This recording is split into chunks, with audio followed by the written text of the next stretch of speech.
యాకోబు ఇంటి వారులారా, ఇశ్రాయేలు ఇంటి వారిలో శేషించిన వారులారా, గర్భము పుట్టినది మొదలుకొని నా చేత భరింపబడిన వారులారా, తల్లి ఒడిలో కూర్చున్నది మొదలుకొని నేను చంక పెట్టుకునే వారులారా, నా మాట ఆలకించుడి. ముదిమి వచ్చే వరకు నేను ఎత్తుకునేవాడను నేనే, తల వెంట్రుకలు నెరగే వరకు నేను ఎత్తుకునేవాడను నేనే చేసి ఉన్నాను. చంక పెట్టుకునేవాడను నేనే, నేను ఎత్తుకుని రక్షించేవాడను నేనే. మనం 100వ కీర్తనలో మనం ఆయన వల్లనే మనం పుట్టాం అనేటువంటి మాటను చూస్తూ ఉన్నాం. అలాగే 144వ కీర్తన 12వ వాక్యంలో నగరునికై చెక్కబడినటువంటి 3 కంబముల వల్ల ఎవరు ఉంచుతారన్నారు? స్త్రీలని ఉంచుతున్నారు.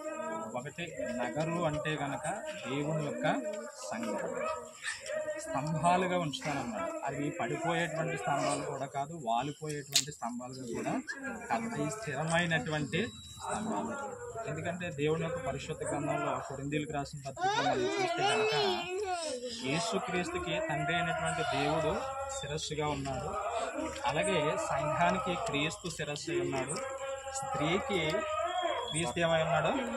శిరస్సు అయి ఉన్నాడు. స్త్రీ ఏమో ఎలా ఉన్నాడు? శరీరం కింద.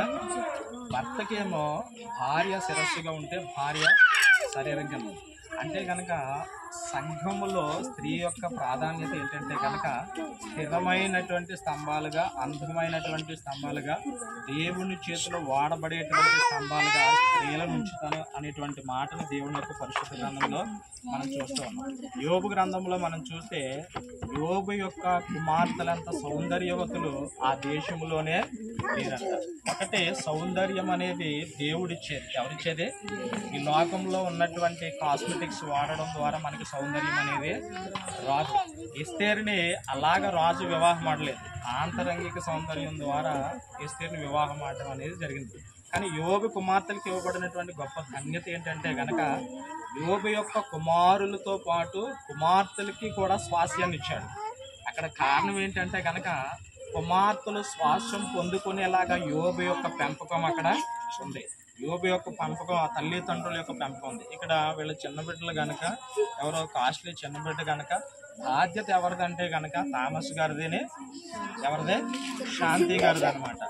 ఒక మాట ఈరోజు నేను ఒక మెసేజ్ మాట్లాడాను. దానికంటే ముందు అబ్రహాము ఎలా దీవించబడ్డాడంటే, అబ్రహాము దగ్గరికి దేవుని యొక్క వాక్కు రావడం ద్వారా దీవించబడలేదు.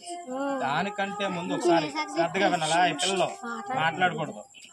అబ్రహాం దగ్గరికి దేవుని యొక్క వాక్కు రాకముందు 40 సంవత్సరాల వయసులో అబ్రహాంకి వివాహం అయింది. ఇప్పుడు మా మనిషిని అడిగితే ఎన్ని సంవత్సరాల వయసులో వివాహం అయిందంటే ఎన్ని చెప్తాము? 25 అనొచ్చు. ఒకవేళ కృష్ణకుమారి సిస్టర్ని అడిగితే చెప్పొచ్చు, రాజేష్ గారిని అడిగితే ఇంకో కొంత చెప్పొచ్చు. కానీ అబ్రహాంకి 40 సంవత్సరాల వయసులో వివాహం అయింది. అన్నదమ్ములు ఉన్నారు, అన్నదమ్ములకి పిల్లలు పుట్టేశారు, చాలా ఆస్తి కలిగినటువంటి వారు. కానీ ఆత్మీయ స్థితిలో భక్తి